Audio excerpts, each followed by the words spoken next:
Isipin mo sandali na nagpasya ang universo na magpadala ng mensahe sa iyo lamang. Isa sa mga mensaheng napaka-personal at malalim na tila ba'y isang pagbati mula sa kalangitan. Imahe mo ito bilang isang yakap na bituin, kumpirmasyon na may mga puwersang nagmamasid para sa iyo sa paraang hindi mo pa nasusubukan maunawaan. Ngayon, isipin mo na, laban sa lahat ng posibilidad, may isang taong totoong naging interesado sa iyo. Ang taong ito, na dati tila ba hindi pumapansin sa iyong pag-iral, biglang hindi na makakalimutan ka. At hindi ito simpleng kuryosidad. Ito ay isang paghanga na nagdudulot sa atin na gustuhing malaman ang bawat detalye tungkol sa isa't isa.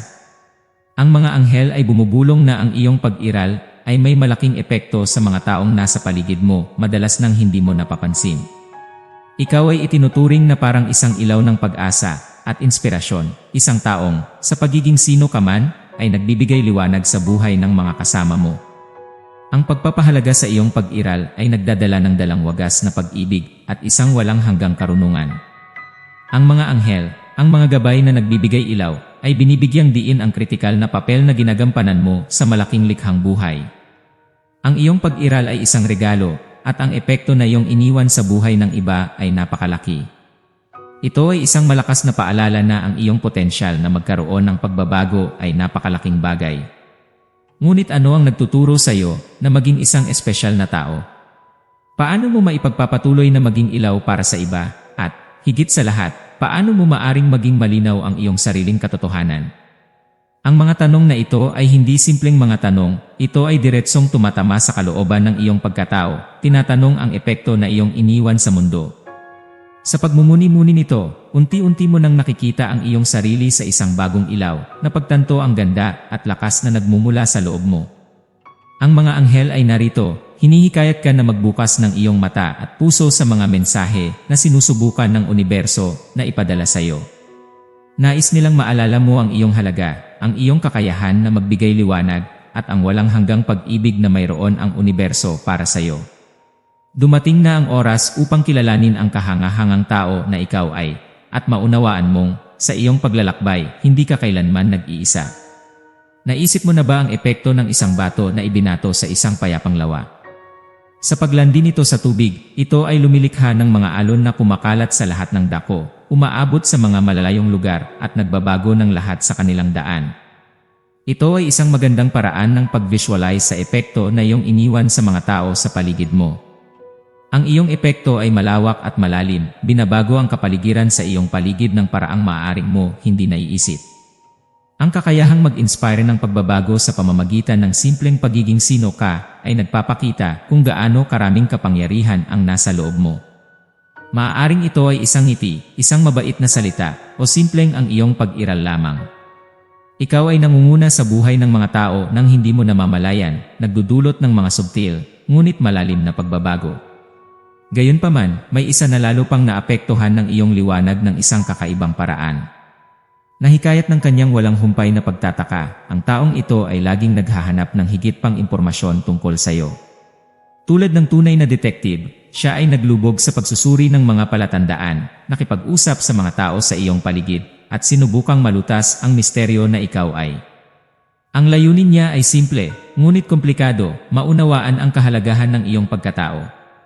Nais niyang maunawaan ng lubos ang papel na iyong ginagampanan sa masalimuot na mosaiko ng tinatawag na buhay ng tao. Para sa kanya, ikaw ay naging isang nakakatagong pahulaan, isang tao kung kaninong kasaysayan at epekto ay nagnanais niyang malutas ng buo. Ang interes na ito na malaman pa ang higit tungkol sa iyo ay lampas sa simpleng kuryosidad, ito ay isang tunay na hangarin na maunawaan ang natatanging katangian na nagiging sanhi sa iyo ng malalim na epekto sa buhay ng mga nasa iyong paligid. Siya ay naghahanap ng lihim ng iyong kakayahan na maging isang instrumento ng pagbabago, isang taong, sa simpleng kilos at maingat na mga salita, ay kayang magbigay inspirasyon sa positibong pagbabago sa mga tao. Ang malalim na pagkahumaling sa iyo na ito ay isang pagtanggap sa iyong pagkatao at sa ningning na iyong ipinaparating. Ito ay nagpapatunay na, kahit sa mga sandaling maaaring mong maramdaman na maliit ka o kinu-question mo ang iyong sariling halaga, ang iyong pag-iral ay may kakayahan na magbigay inspirasyon at magbago. Ito ay isang paalala na ang epekto na maaari mong magkaroon sa mundo sa iyong paligid ay hindi dapat maliitin. Ang kuryosidad niya ay napakalaki na siya'y naglalagak ng buo at buhay na damdamin sa misyon na maunawaan ang bawat aspeto na bumubuo sa iyong pagkakakilanlan. Nais niyang malaman ang iyong mga pinakamatindi at matibay na paniniwala, ang iyong mga pinakamakulay na pangarap, ang iyong mga mataas na ambisyon, at kahit ang iyong mga pinakatatagong takot. Ang nagpapahayag ng kanyang pagkakakilanlan at ng kanyang interes sa iyo ay pangakong magdudulot ng masalimuot na damdamin, kayang humawak ng iyong puso sa isang lubos na hindi inaasahan na paraan. Isipin ang gulat, marahil ay isang kahabaan ng damdamin sa pagtuklas kung sino siya. Sa sandaling ito, wala kang anumang ideya kung sino siya maaaring maging at, malamang, hindi mo masisilayan kahit subukan mo. Nagsasalita tayo ng isang tao na, hanggang ngayon, ay hindi pa nagpapahayag ng malinaw ang kanyang damdamin para sa iyo, maging ito sa publiko o pribado. Isa itong tao na, sa personal na mga dahilan, ay naghinuha na manatiling lihim ang kanyang tunay na damdamin, nagdadagdag ng bahagyang misteryo sa relasyon niyong dalawa. Maaari mong maling interpretahan ang pagiging diskreto na ito, maling iniisip na wala siyang positibong damdamin para sa iyo. Sa paglantad na ito, lumilitaw ang pagkakataon na linawin ang misinterpretasyong ito at simulan ang isang bagong yugto sa iyong personal na buhay. Ito'y isang pagkakataon upang magmuni-muni sa kahangahangang epekto na iniwan natin sa buhay ng mga tao sa paligid natin. Madalas, kahit hindi natin napapansin, tayo ay nakakadama ng mga puso at kaluluwa ng mga tao sa pamamagitan ng ating mga gawain, salita, o kahit na lamang sa pamamagitan ng ating pag-iral. Samantalang may mga tao na komportableng ipahayag ng bukas ang kanilang damdamin para sa atin, may iba naman, mas misteryoso, mapanaginip, na mas gusto ang pagtatago ng kanilang mga damdamin na kabalot sa misteryo. Ito ay isang malakas na paalala na ang impluwensyang inilalabas natin sa iba ay maaaring malawak at malalim na nadarama, kahit pa sa mga paraan na hindi natin napagtutuunan ng pansin. Sa pagbubunyag ng taong misteryoso na ito, nagbubukas para sa iyo ang pagkakataon na pahalagahan ang kahalagahan ng komplikadong relasyon ng mga tao at ng walang kapantayang halaga ng pagiging tunay na kilala at nauunawaan ng ibang nilalang. Ang sandaling ito ng pagtuklas ay lumalampas sa simpleng pagsisiwalat ng kanyang damdamin para sa iyo.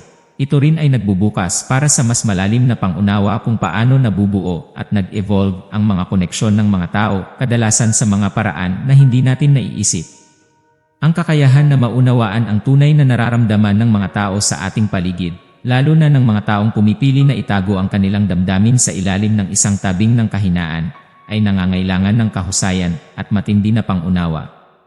Sa isang mundo kung saan ang emosyonal na pagtatago ay karaniwan, at marami sa atin ay nag-aalala sa mga isyu ng self-esteem at alalahanin kung paano tayo nakikita ng iba, madaling mahulog sa bitag ng maling pag-intindi sa katahimikan o pagtatago bilang pagpapabaya o hindi pagkakainteres. Ang ganitong uri ng pagkakamali sa pangunawa ay karaniwan, ngunit ngayon, sa harap ng pagsisiwalat na ito, maaaring wakasan ang mga maling haka-haka. Ang iyong presensya sa pisikal at intelektual na aspeto ay magnetiko at hindi malilimutan. Ikaw ay nababanaag hindi lamang sa iyong anyo, kundi pati na rin sa iyong diwa, sa iyong masigasig na trabaho, sa iyong kahangahangang mga tagumpay, at sa iyong kabaitan. Ang mga ito ay mga katangiang dapat ipagmalaki, isang set ng mga pambihirang at mahalagang katangian na natural na umaakit ng atensyon at paghanga ng iba. Ang tao na ngayon ay nagpapakita ng napakalalim na interes na mas kilalanin ka. Dati ay maaaring naramdaman ang kanyang pangilangin sa iyong masigla at tagumpay, at sa iyong likas na kabaitan. Ang pakiramdam na ito ng kawalan ng halaga ay maaaring nagdulot sa kanya na hindi maipahayag ang kanyang tunay na damdamin at lumapit sa iyo. Ang sitwasyong ito ay nagiging paalala na madalas, ang mga tao ay nag-aatubiling magbukas o lumapit sa isang taong kanilang iniidolo, na natatakot na hindi sapat o nag-aalala sa posibilidad ng pagtatanggi. Gayunpaman, ang pagtatanghal ng damdamin ng taong ito para sa iyo ay nagrerepresenta ng pagkakataon upang pabagsakin ang mga harang na ito at lumikha ng puwang para sa isang mas malalim at makabuluhang ugnayan. Ito ay isang paanyaya na kilalanin at pahalagahan ang kagandahan ng kahinaan ng tao at ang tapang na kinakailangan upang magpakita ng sarili, lalo na sa harap ng takot na hindi ituring na sapat.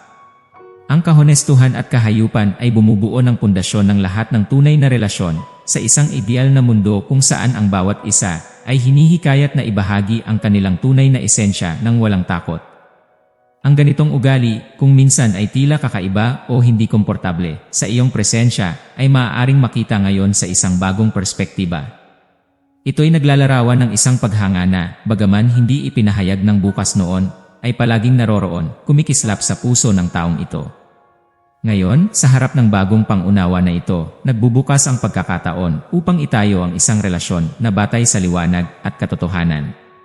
Sa pagtanggap sa kahinaan ng taong ito nang may pagdamay at bukas na puso, hindi lamang pinatatatag mo ang koneksyon sa pagitan niyo, kundi lumilikha ka rin ng isang ligtas na kapaligiran kung saan maaaring umusbong ang pagmamahal at paghanga sa isa't isa. Ito ay isang pagkakataon upang ipakita na ang tunay na lakas ay matatagpuan sa kakayahan na maging bukas at nasa kabuuan ng koneksyon ng tao, naroroon ang walang kondisyon na pagtanggap ng isa't isa na may lahat ng kanilang imperpeksyon at takot. Bukod dito, ang sandaling ito ay nagsisilbing isang mahalagang paalala sa parehong tao na ang personal na halaga ay hindi dapat sukatin sa tagumpay sa labas o sa pananaw ng pagiging perpekto, kundi sa kahayupan at sa kakayahang magmahal at mahalin. Sa pagsalubong sa katotohanan ito, maaari niyong suriin ang isang mas malalim na dimensyon ng pagiging malapit at pag-unawa, kung saan bumubagsak ang mga maskara at nagtatagpo ang mga kaluluwa. Harapin ang pagtatanghal na ito, hindi bilang isang wakas, kundi bilang simula ng isang masusing paglalakbay patungo sa isang mas tunay, mas malalim na ugnayan. Isang paglalakbay na pangakong hindi lamang palalalimin ang pag-unawa sa isa't isa, kundi magdiriwang din ng tapang na maging tunay na nakikita. Sa huli, nasa kahinaan natin natutuklasan ang tapang na maging tunay tayo, at nasa pagtanggap ng kahinaang ito natatagpuan natin ang tunay na koneksyon. Ngayon, kapag nagsasalita sila tungkol sa iyo, ginagawa nila ito ng may positibong pagtingin at mabuting intensyon. Ang kanilang atensyon sa iyo ay nagpapakita na ang kanilang kuryosidad tungkol sa iyo ay hindi isang bagong pangyayari. Sa katunayan, palaging silang naintriga sa iyo, ngunit ngayon lang sila nagkaroon ng tapang na magtanong at ipahayag ang kanilang interes. Mula pa sa unang pagkikita, ikaw ay nagustuhan nila dahil sa iyong kahaliliwanagan, liwanag, at masigla na enerhiya, mga elemento na nag-udyok sa kanila na kumilos ng iba't ibang paraan. Ang pagtatanghal ng kanilang damdamin at intensyon ay nagbubukas ng landas tungo sa mas malalim na pangunawa at tunay na koneksyon. Ito ay isang sandaling pangakilala sa isa't isa kung saan ang kahinaan ay nagiging isang tulay patungo sa isang mas tunay at mas makabuluhang ugnayan. Ang tapang nilang magbukas at ang iyong pagiging handang tanggapin ang pagkabukas na ito ng may damdamin ay maaaring baguhin ang dating kakaibang pakiramdam tungo sa isang pagkakataon ng pag-unlad at malalimang koneksyon ng tao. Ang mga anghel mo ay nag-aanyaya sa iyo na maglubog ng mas malalim. Habang ang espesyal na itong tao ay nagtatanong pa ng mas maraming detalye tungkol sa iyo, hindi lamang niya napatunayang ang mga magaganda ng paniniwala na dati na niyang iniisip tungkol sa iyo, kundi natuklasan pa niya ang mas marami pang mga dahilan para humanga sa iyo. Ang mga tao sa iyong paligid ay may maraming magandang sinasabi tungkol sa iyo. Hindi sila nag-aatubiling magbigay ng papuri sa iyong mga katangian, kinikilala ang iyong espesyal na karakter at ang liwanag na iyong ini-irradiate. Natural, mahalaga na maunawaan at maitago mo kung gaano ka kahalaga. Kung ang isang tao ay hindi makakakita ng iyong halaga, tandaan mo na mas nagsasabi ito tungkol sa taong iyon kaysa sa iyo. Ang karanasan na ito ay dapat magsilbing isang mainit at nakakagaan na paalala na mas maraming tao ang nakakakita sa iyo ng mas positibo kaysa sa iyong iniisip. Mayroon ka ng likas na kahusayan na magbigay kasi at maging isang maalalahanin at kaakit-akit na presensya sa buhay ng mga tao. Ang iyong kakayahan na gawing pakiramdam ang iba na itinuturing silang mahalaga, kasama ang inspirasyon na iyong ibinibigay para sa kanilang self-esteem at kumpiyansa, ay mahalaga. Mahalaga na maglaan ka ng oras para sa pagmamahal sa sarili at pangangalaga sa sarili sa pamamagitan ng pagbibigay ng pampakali at pagdamay sa iyong kaluluwa at espiritu sa pagmamahal at pag-awang mapagkumbaba. Ang mga hakbang na ito ay mas higit pa sa simpleng mga gawang pampampero. Ito'y pangunahing bahagi ng iyong kagalingan at pag-unlad personal. Malaman mong mas maraming tao ang nagmamalasakit sa iyo kaysa sa iniisip mo. Nasa paligid mo ang mga individual na tunay na naakit sa kung sino ka at mayroong hangarin na mas mahusay na makilala ka. Bilang isang taong sumasabog ng kabutihan at liwanag, nagiging tulad ka ng isang sasakyan ng banal na kabutihan, karapat-dapat na itaas ang sarili sa pinakamataas ng mga pagmamahal.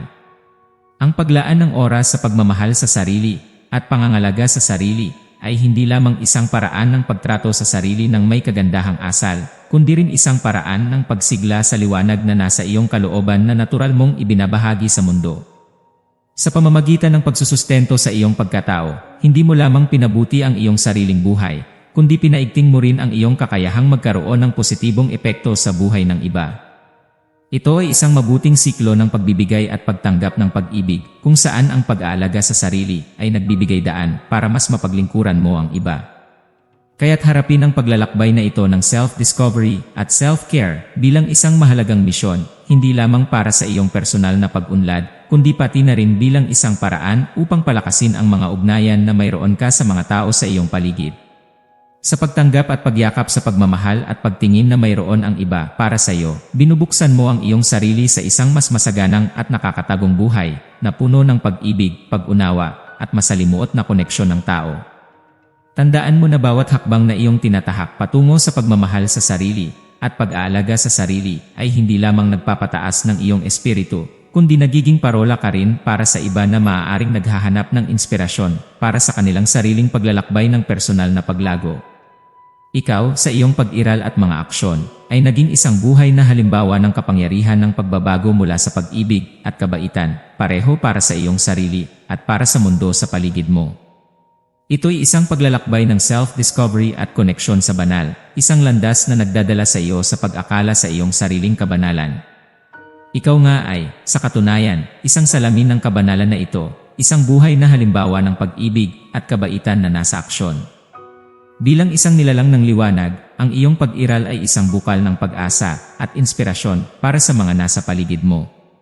Ito'y isang panalangin para sa mga taong natutuklasan ang mga bagong bahagi ng pag-ibig at paghanga sa kanilang paligid, na ang hindi inaasahang pagtatanghal na ito ay magsilbing isang masilayan na paalala ng kanilang mga natatanging katangian at ng positibong impluwensyang iniuukit nila sa iba. Hinihiling ko na mahanap nila ang kapayapaan at kaginhawahan sa pag-amin na sila'y mga nilalang ng liwanag na may lakas ang kanilang mga kilos at salita na magbigay inspirasyon at pagbabago. Panginoon, patnubayan sila upang mailayo ang anumang anino ng pag-aalinlangan o kawalan ng kasiguraduhan sa kanilang paglalakbay. Hinihiling ko rin na palaging itong mga nakaalam ng kanilang tunay na kahulugan na nakakakita sa kabila ng mga anyo at nagpapahalaga sa kagandahan ng kanilang mga kaluluwa. Naway maging mga pinagmulan ng kasiyahan, suporta at paglago sa isa't isa. Panginoon, naway ang ilaw ng pangunawa at pagmamahal sa sarili ay magbigay liwanag sa kanilang landas, patnubayan sila patungo sa mga karanasang lalong mas mapayaman at makabuluhang. Naway matauhan nila sa kanilang sarili ang isang banal na lakas at isang walang hanggan na bukal ng liwanag.